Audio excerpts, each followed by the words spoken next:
Welcome back to 5 Elements Tactical, self-defense, home defense, prepping, and survival.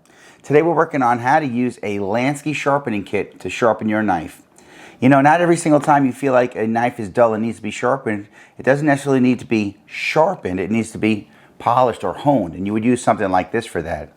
But if your blade is damaged, then you need to either change the angle or reface it or take some of the material away to you can't bring a chip back, you kind of have to shave everything else down to that level or that height, which is what we're working on today. Stay with me.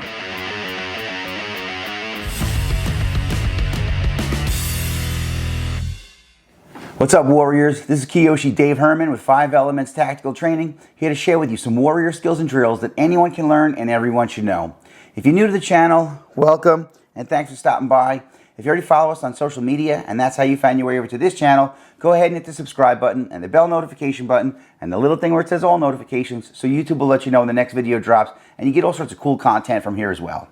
So ordinarily, if I was going to, for instance, my Swiss Army knife, which I always have in my pack, I carry it not every day, but I carry it pretty often. And I use it for a lot of stuff, from like outdoor wilderness, survival type of stuff, to opening letters and basic, really everyday carry stuff. But what I do is I use a strap very, very often. Like if I'm using this, either at the end of the day or the trip or the weekend, depending on how much stuff I'm going to be doing, I'll use the strap. And again, when you use when you're using a knife, what happens is, little by little, it starts to get like these burrs that you could probably only see under a microscope. And when you use it on a strap, which again, I have a video, check it out. I'll put it in one of the boxes up here somewhere. I put some compound on one side and the other side does not have it. And basically all you do is you put the compound and you go to the compound side first and you pull it really hard. I'm not pressing into it, I'm pulling against it. So we pull and pull and pull, and we do it hard, man, I don't know, maybe 5 or 10 times on each side. Then do 5 or 10 times, kind of easier on each side. Then gentle, repeat the process on the other side, and the whole process really takes about maybe 2 minutes. It's really that's probably even too long. But when you're done, as long as there's no chips or nicks in the edge, man, it'll go right back to shaving the hair off your arm. Same thing goes for my there's a Moore Garberg, which I use for survival training, camping, hiking and stuff. I have a couple others, but I really like this one a lot. And the same thing goes, usually if I'm going to be outdoors, if I don't have this in my pack, it's by my car. So, you know, I'll go back and I'll use this. But my everyday carry, which I carry all day, every day, has been this, oh my God, who makes it? It's a Kershaw. So it uses the, if you're not familiar with the Emerson wave technology, the back of the knife has a bit of a hook. So when you pull it out of your pocket, it gets caught on the pocket and it stows in your pocket like a folder. But when you pull it out, it gets hooked on your pocket by this hook and it deploys like a fixed blade. I carry it on my police job. I carry it really all day, every day. That's my real everyday carry.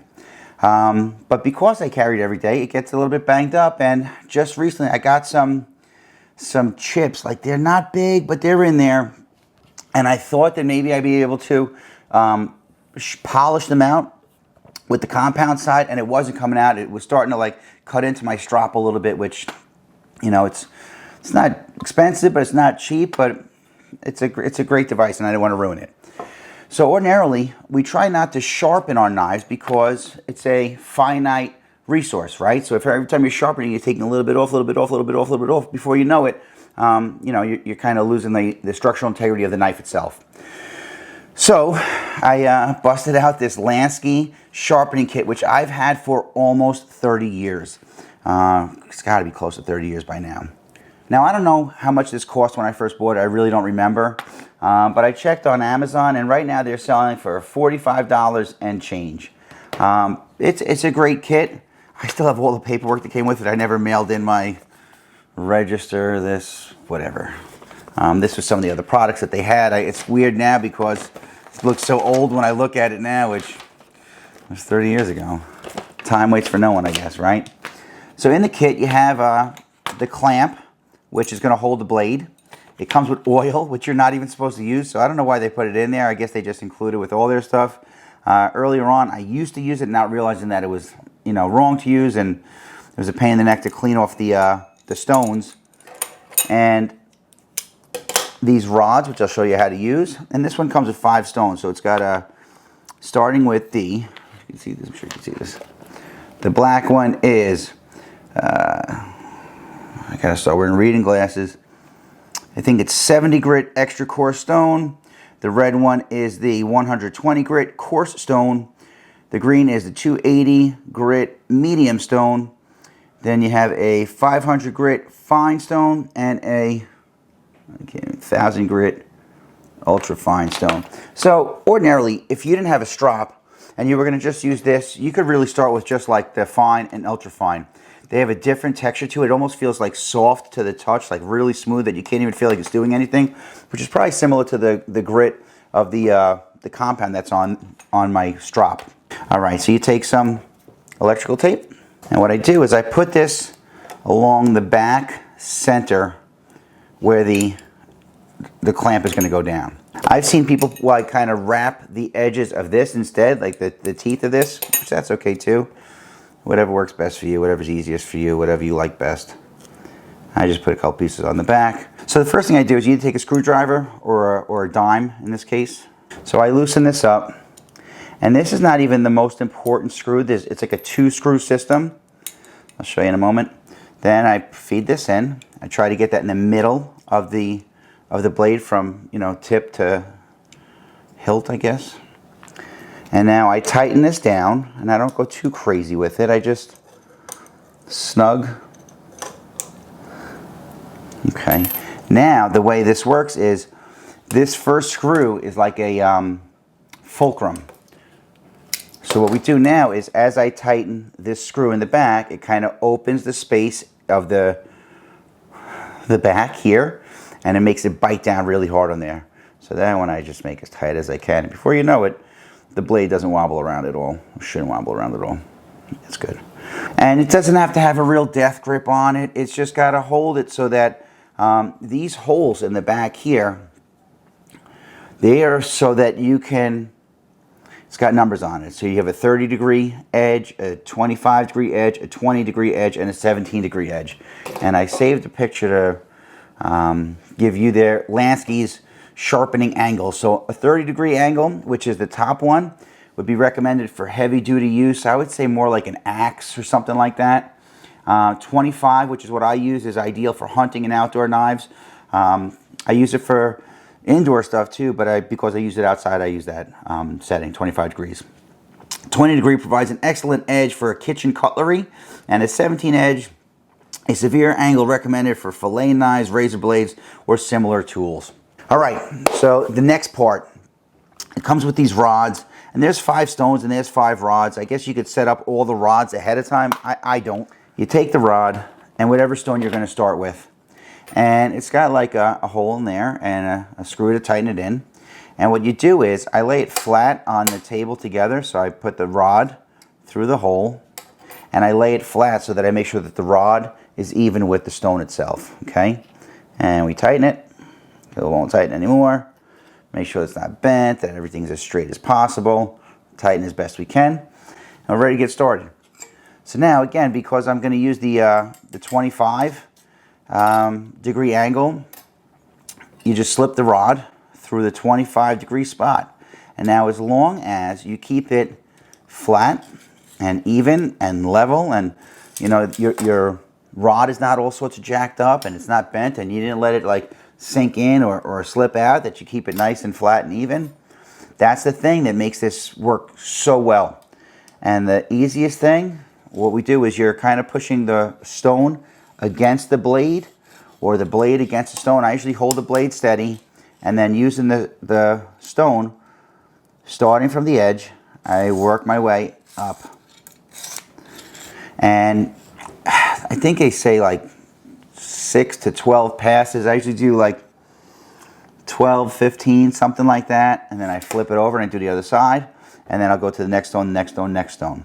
So again, when you have something that's chipped, it's a little bit easier. You kind of need to start with the coarse stone, because you'll be able to see like if it's there or not. And I'm not going to like obviously run my finger along the edge, but I'm going to gently feel if I could still feel if those chips are there. So again, I go into 25. I hold it where it's comfortable for me. And actually, I go from the base. I do it all the time. We'll just say I start from 1, 1, 2, 3. I'm trying to do it so you can see it better. I'm not pushing hard. I just make sure that you register the edge with the stone. Like, I don't want to run the stone not flat on the blade because it's rectangular. So I want to make sure that as the entire, it's not rocking at all, that it's as flat as possible. 1. The tip is where you got to be a little slower. At least I do. Maybe if you're a pro, you could do it fast. I'm sure you could do it faster than me. But so I hold it, and I guess I'm kind of using my left hand also, but I'm really using my right hand to control the edge. My dominant hand I have better dexterity with, so I could feel a little bit better that it's flat on the edge of the knife. You could also use this if you want to change the edge, like the profile of the edge, of the angle of the edge on your blade. All right, so that's about 15 or so. What I do now is I flip this over, and it's great because the holes are on both sides and numbered on both sides, so you don't have to take the knife out of the clamp. Make sure it's on the correct number, and start working your way down.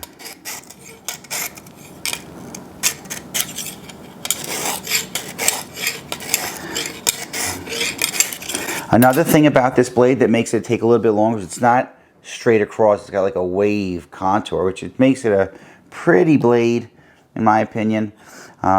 It cuts very well, but it's a little bit of a nuisance to sharpen. It's even a little bit of a nuisance on the strop. But again, you just go a little bit slower with it. I wanted to get the Emerson version. Like, Emerson has one that they make. Emerson is a knife company, if you're not familiar with it.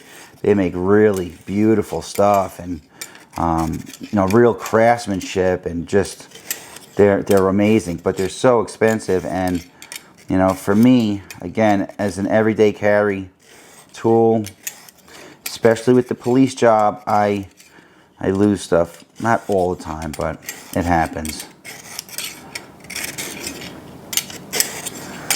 You know, and I'm big on,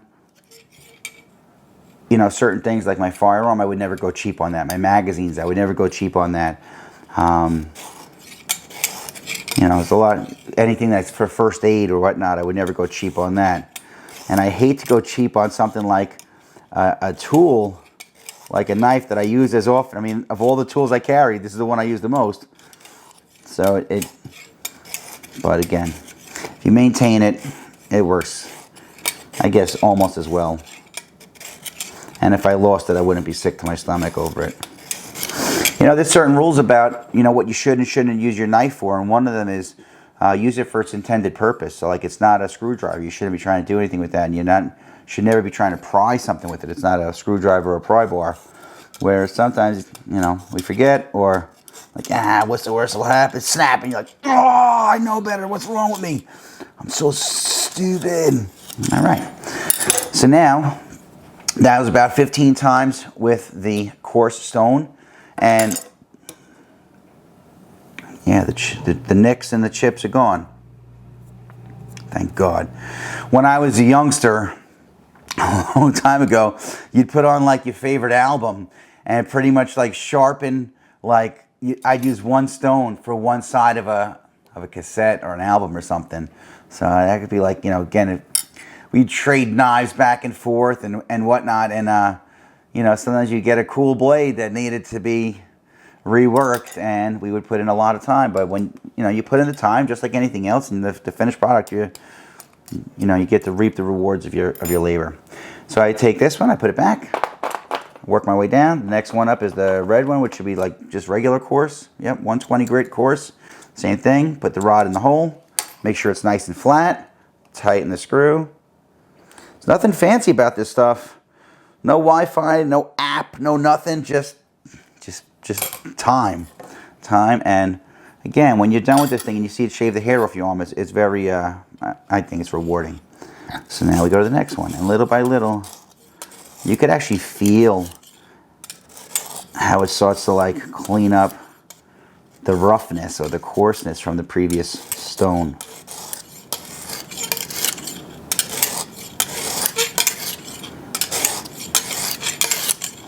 I find that once I start moving, I guess when I find the angle it's easiest for me to show you. Now I'm kind of holding it with my right hand and sliding it with my left hand. Go figure. When I hold at this angle, I hold with my left and guide with my right.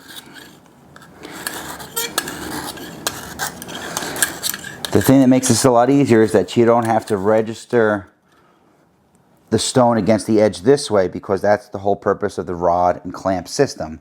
The only thing you have to register is that you're not rocking back and forth and you're using as much of the width of the stone as possible. So you're not, digging into the edge and jacking it up. The magic of this is how, stone sharpens metal, or how leather shines and polishes metal to the point that it becomes, so sharp. You're like, well, what's the stronger material? But you're not sharpening the middle of the blade, you're sharpening the very edge, which is, I guess, because it's sharp and, the way a knife works, we're using the edge to slice, not to chop or cut. You'd use a different tool for that. But so you were sharpening its weakest point, or we're polishing its weakest point where the burrs are, All right, so now we're done with the red one, for the coarse one. Unscrew, put back. Next one out, hole through. Lay it flat, tighten it up.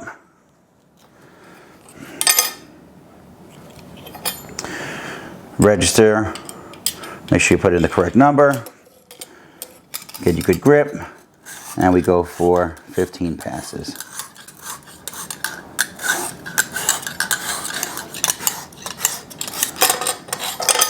Turn it over, 25, and there we go. Again, if you have a better way to do this, please let me know. I'm an old dog who I try to learn new tricks all the time. I do it the way I do it. Every now and then I'll watch a video and learn some cool stuff. But of all the stuff I've ever done with YouTube, having a channel and sharing what I know has taught me more than anything else. Not just by sharing it, but by the comments that you guys always put in there. And if you're watching this, you should read through the comments, because it's, again, I know I don't know everything about it, but I learned so much, again, from the viewers, subscribers, and whatnot, so check it out. You guys rock. Very nice. I like, again, not cutting my finger, obviously, but when you could use a rag too, but I'll just slide my finger along, and you start to see all the stuff that you removed, the material that you removed, which, again, if you were to measure it, you probably wouldn't be able to see it, the difference in the length or thickness or whatever of the blade, but you'll definitely see it when you start come back. You start, all right, next one down. Of course, by the time you're watching this, it'll be way faster than how long it took me to do. If you ask me, though, a lot of it goes a lot faster when I'm not talking to somebody else trying to do it. I'd rather put on my tunes or, maybe a show or something, kill some time. Some YouTube, watch somebody else doing the same thing and get some tips as I go. Or, All right, so again, flat. Now this is the first stone that you almost can't feel the grip at all on there, or the grit at all on there. So it feels very smooth, and you're like, how does that thing even work? Again, I don't understand all the magic of it, but if you had a knife that, if you didn't have a strop, you could probably just use the fine and ultra fine and get the same results. Again, even with this, you could start to feel even what I can't feel on the strap. A lot of times the strap, because you're pulling, not pushing, you're kind of going not against the blade, but with the blade. This way, I could almost feel, again, any sort of like imperfection in the edge so far. And just be gentle with it, honestly. I also think that because you're using this more to like hone and polish the blade, that you could go more than 10 or 15 times, but that's what Lansky recommends, and I'd imagine they know way more about this thing than I do. They invented it, you know. I'll tell you what, though, it's a nice feeling to see that, you know, the nicks and chips that I had in the edge are gone.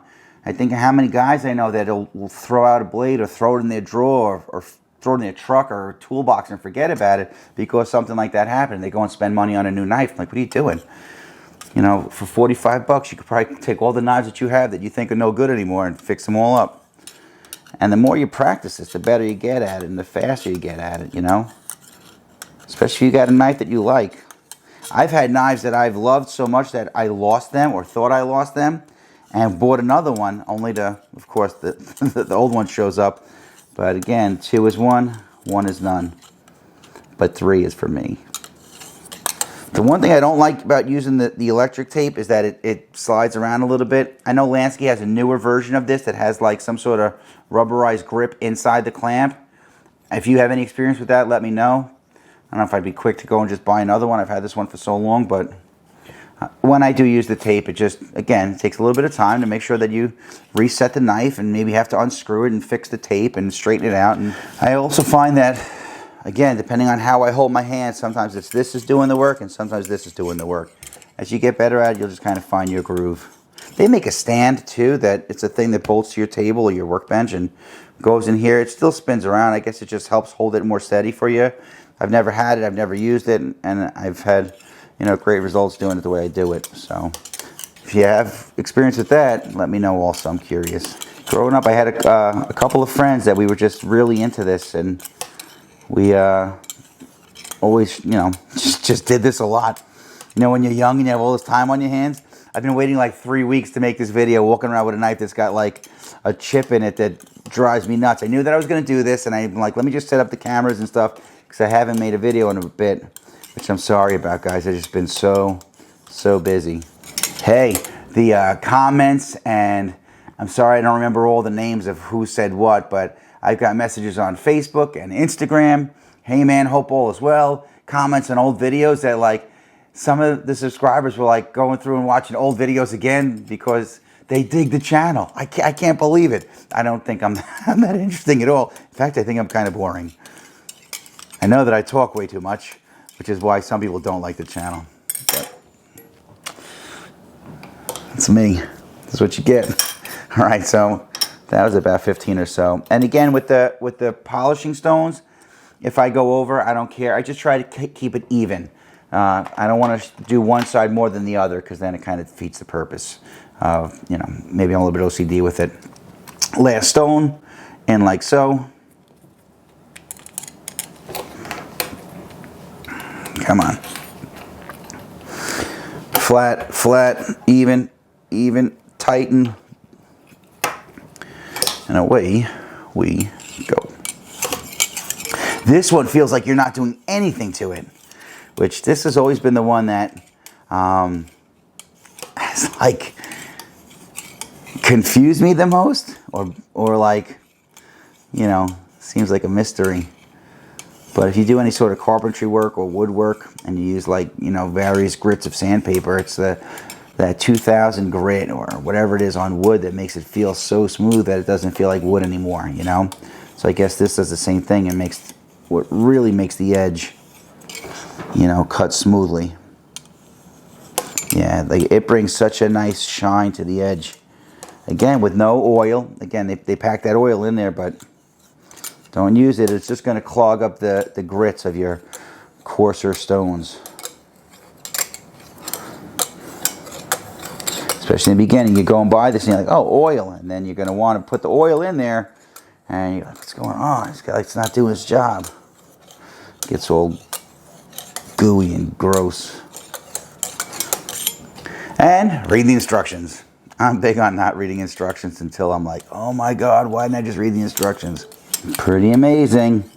It's got that nice shine that you always expect from a new blade or a finely sharpened edge. Therapeutic, man. Give it a test. Yeah, baby. Look at that. I wouldn't shave my face with that, but that's what we wanted. So again, if you were to like streamline the video and I was to take out all the babbling and talking and whatnot and setting up all this stuff, maybe it takes 10 minutes. Again, I've always liked to do this when I was listening to some music or watching a show that I like, or you know, talking on the phone to a friend or something, I need to multitask 'cause I don't have a whole lot of free time, as you can tell. But, you know, again, if you have a better way to do it, let me know. When I'm all done, you unscrew the back, take out your edge, take off your tape, maybe some WD-40 to get the gooey grossness off. I hate that stuff. And then everything fits nice back in the case. If your screw is sticking out too far, sometimes it gets caught on stuff. I don't like to get stuff caught underneath it.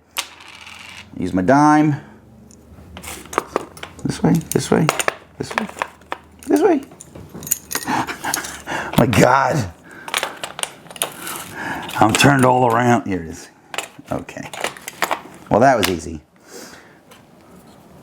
Unscrew. Goes away. These clip back in nice and neat.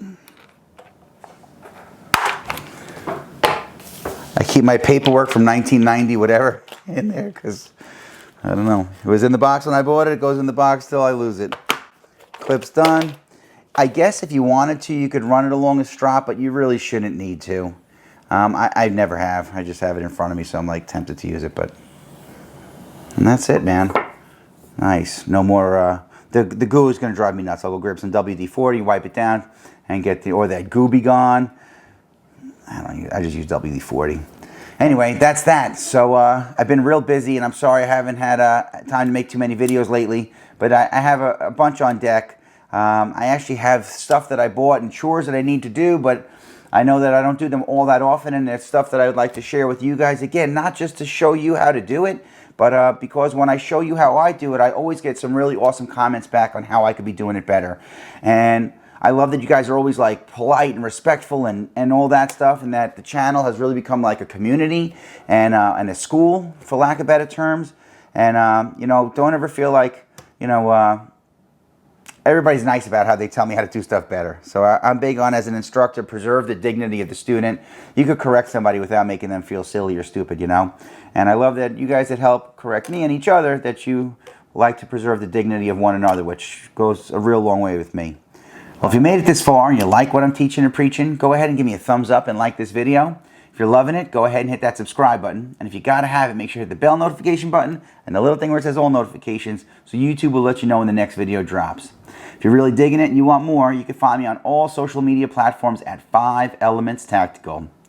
That's all I got for now, warriors. So until our paths cross again, pray for the best, prepare for the rest. I'm Kyoshi Dave Herman with 5 Elements Tactical Training. Thanks for watching.